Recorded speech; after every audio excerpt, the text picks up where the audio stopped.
there is a physical memory of remembering where you came from. If you just as much as hold somebody's hand, you will develop runanubandha. Physical memory, beyond a certain point that what you pick up, will cause a certain level of confusion. Many of you have noticed this, certain days your body seems to be confused. So, we created various systems to cleanse. We were talking about what is referred to as runanubandha, which means certain physical memory. Body has its own memory. Today there are lots of experiments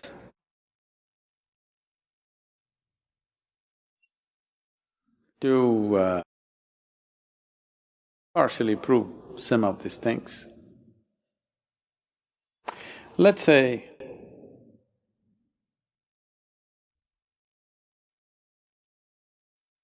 your father, okay, I'm just picking on him because I thought you wouldn't mind. Your father, let's say when he was a child, he liked round objects. He played with round pebbles, round this, round that. Let's say he developed a certain level of involvement with them. When you grow up, without knowing why, you'll start liking round things. Maybe you don't find pebbles anymore when you're growing up.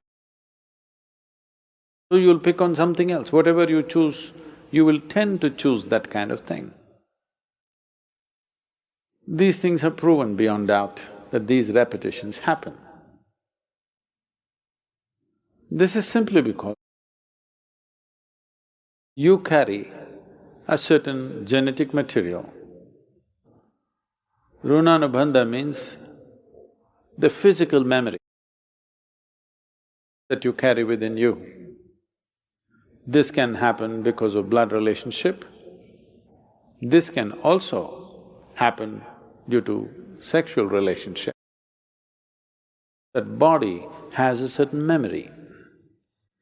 Runanubandha is not like genetic factors being transmitted from parent to child, not on that level. There is a physical memory of remembering where you came from. Not necessarily in terms of tone of your skin, shape of your nose, how you're built, your race, not that.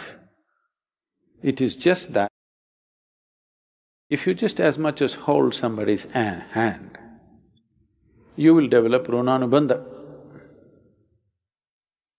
This is why in India if you come, people will do like this. They don't want to do that. We will love you like this. And there are many things, they won't give certain substances. Nobody will give salt to you or will receive salt from you. If you try to give them salt, you'll say, keep it here. They don't want to take it from your hands. The till or the sesame seeds, they won't take it from you. Certain types of soils, nobody will receive it from you. If you want to give soil to somebody, any kind of soil, there are rituals where soil is given, always you keep it down, I'll pick it from there. Never take it from somebody's hands, because you will develop runanubandha.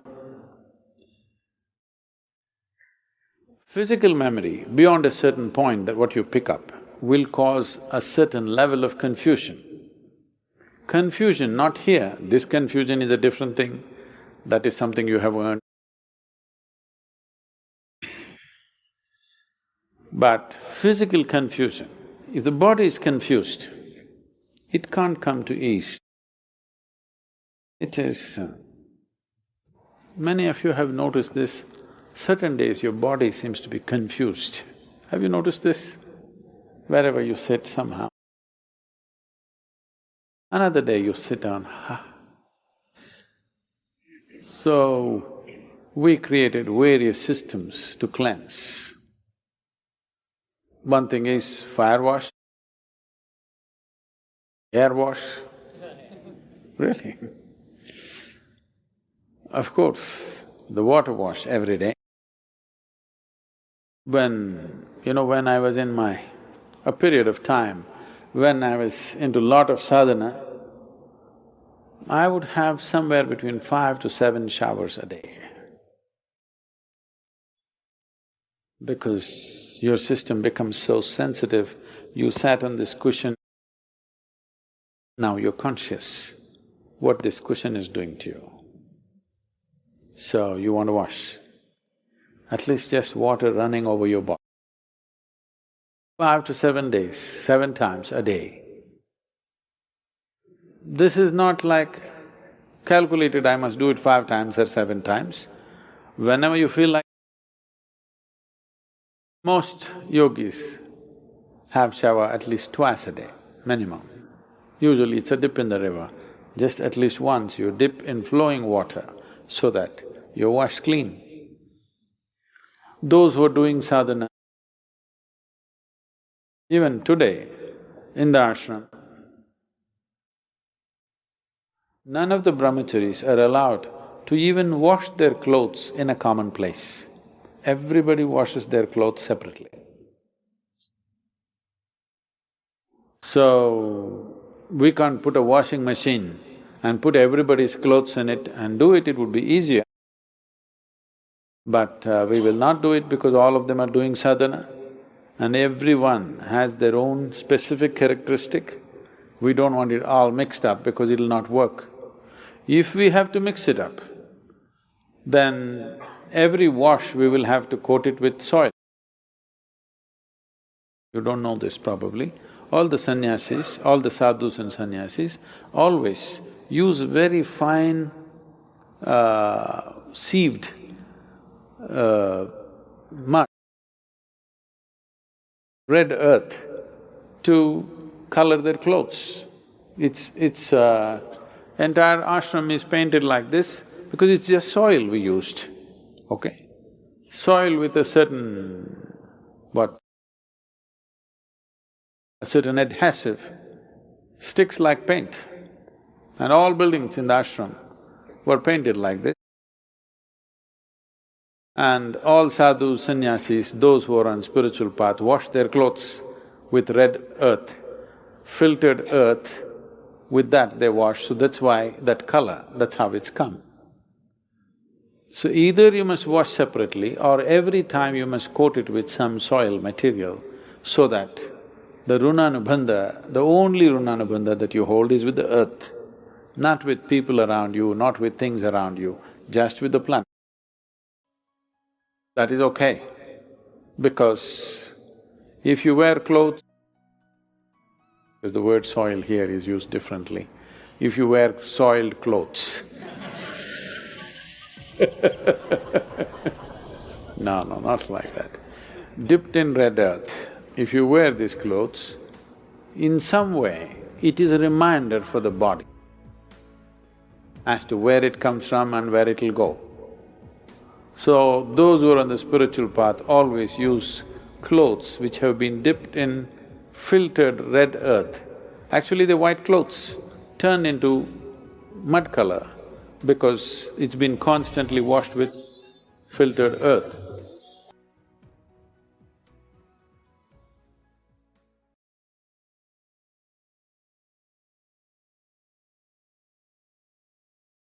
You are more eligible for mysticism than ever before.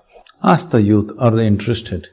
Without going to the back streets and buying, simply sitting here and stoned out. If entire life is a race, finish line is death. Is that what you want? It's time the youth of this world stand up and demand a more sensitive, humanistic education process for your own growth, well-being and the well-being of the world, because this world is yours tomorrow. Mysticism is not some magic. Mysticism is just this. Anything that you do not understand or perceive is mysterious to you, isn't it? Yes or no? Let us say, this is 1,000 years ago, all of you are sitting here somewhere outside, and I came cycling. You had never seen a bicycle, you don't know what's the concept of a bicycle. I came cycling on these tin two wheels. Then I say, I just rode down from heaven and I'm here. You'll believe it. Then I'll pick up somebody who's most inefficient and say, you come, you try, can you do this? Of course he will fall down. Then it's established, I rode down from heaven and things. Because anything that you don't understand looks mysterious to you. Anything that you cannot perceive, if somebody perceived, it looks absolutely magical to you, isn't it? But today generally, we call this engineering. What was magic at one time is engineering today, isn't it? From here, if I just, along with this seat, if I just float around, so wow, what is this new technology? You will not check from which heaven I came from. So I'm saying you are more eligible for mysticism than ever before, because you see there are possibilities which we have not yet explored.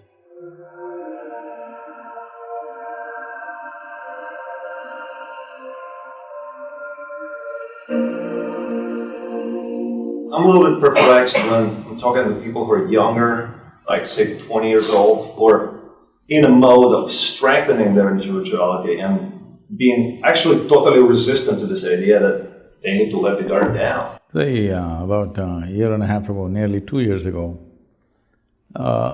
we launched a movement called Youth and Truth. This is not an advice thing, this is not a religion, this is not some philosophy we're going to advise you how to be. Just, you have questions. When you're young, you have lots of questions. Whatever kind of question you bring, we will answer as it's sensible for you, in some way that it makes sense to you.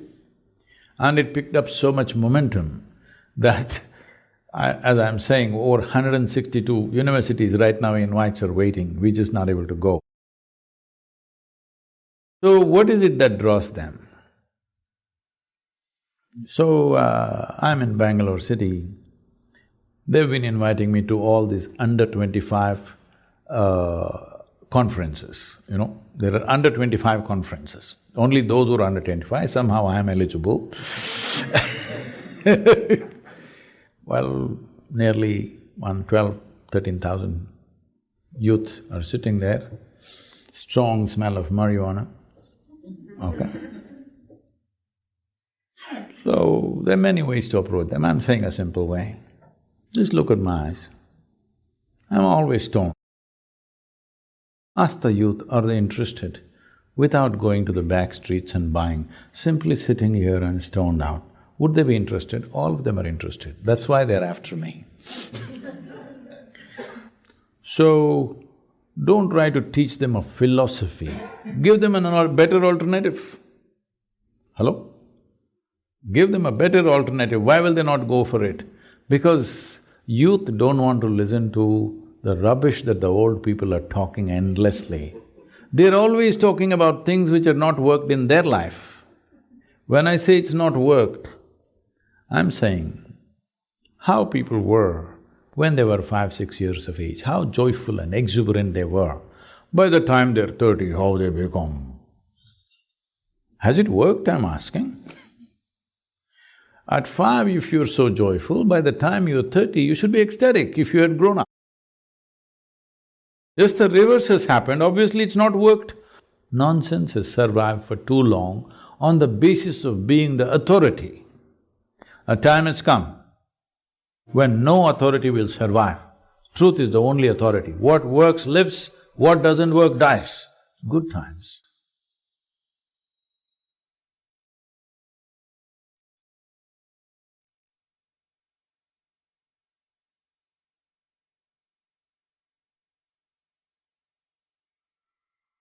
Unfortunately, we have created a movement in the world, education being the core of it.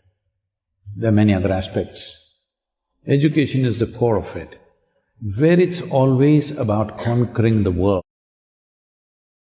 Right from kindergarten, they're only asking, who is number one who is number two, who is number three, who is number last. Education is a consequence of the general attitude in the society. We have become a conquering mode. I think this is a fallout from the imperial way of existence that we've had for last 3 centuries. That we think we are powerful and we are good only when we have everybody at our feet. Well, with technology, with worldwide growth of human aspiration, having everybody at your feet, times are over. But still we have not managed to change the education system fundamentally. Here, still you're struggling, who conquers whom? When you want to race with somebody, or when you think life is a race, all you want to do is get to the finish line fast, isn't it?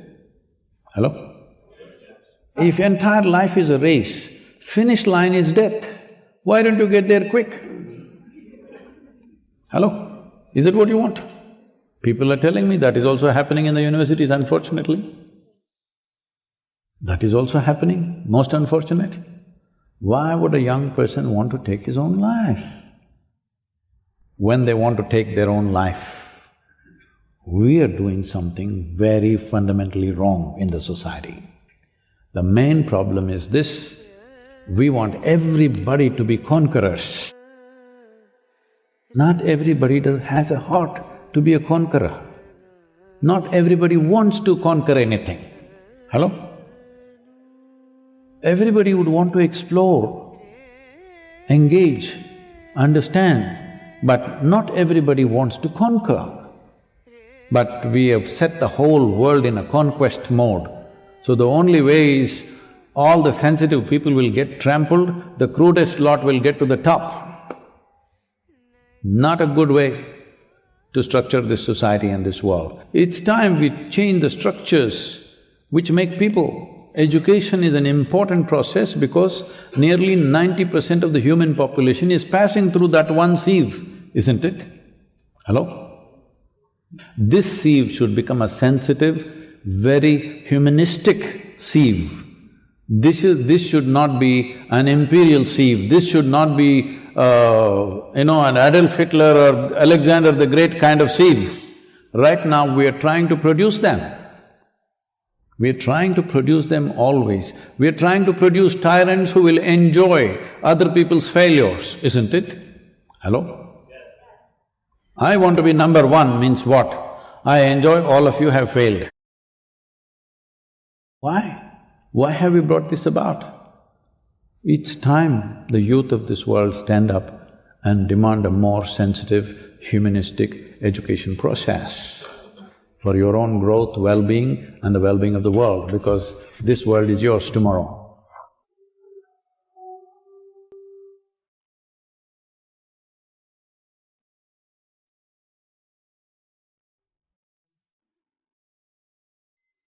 And you, as one of the people with some direct impact on the land, have taken on the challenge of planting 2.4 billion trees to rehabilitate the Coveri Basin in India. To me, 2 billion trees sounds like a really huge number. Well, 2.42 billion trees definitely sounds like a large number. But that number, 1.3 billion people in dry lands, which is keeping Ibrahim awake in the night, is what I see as a solution, because India's population is about that. So these 1.3 billion people, if all of us commit to plant just 2 trees in the next 12 years, you got the number, all right, largely. So, our problems and solutions are not separate. If we harness a certain dimension, it becomes a solution. If we leave it unharnessed, it becomes a problem. So right now, will we harness this towards a solution or not is the only question. Kaveri calling is addressing Kaveri Basin, which amounts for 83 to 84,000 square kilometers. To replenish the soil, you need leaves from the trees and animal waste. But both these things are missing, as Ibrahim was saying that whatever you do somewhere, somebody is growing it, all right? And now the markets are all over the world, so you don't sell only locally because it can always be sold at the other end of the world. So when this is the case, maintaining soil fertility, the richness of biodiversity in our soils is the prime responsibility. That's what Kaveri calling is about. I would like to really finish by thanking you again, Sadhguru, for coming to our offices this morning to the UN Convention to Combat Desertification. This is obviously your office, and Thank you very much. the work that you do is absolutely in line with the mandate of this convention, and we are very happy to work with the Isha Foundation and develop this partnership. We sincerely hope that there will be more leaders like you from around the world, not only in India, but in other parts of the world, because for someone to dedicate their life into this mandate of sustainable development and a sustainable planet is absolutely essential. And so Kaveri calling is a 12-year commitment for me and all the volunteers around me. We need your support to make this happen. We are fully behind. And we are not looking at just one river. We want this to be a demonstrable model for the rest of the tropical world. Thank you very much. Thank you.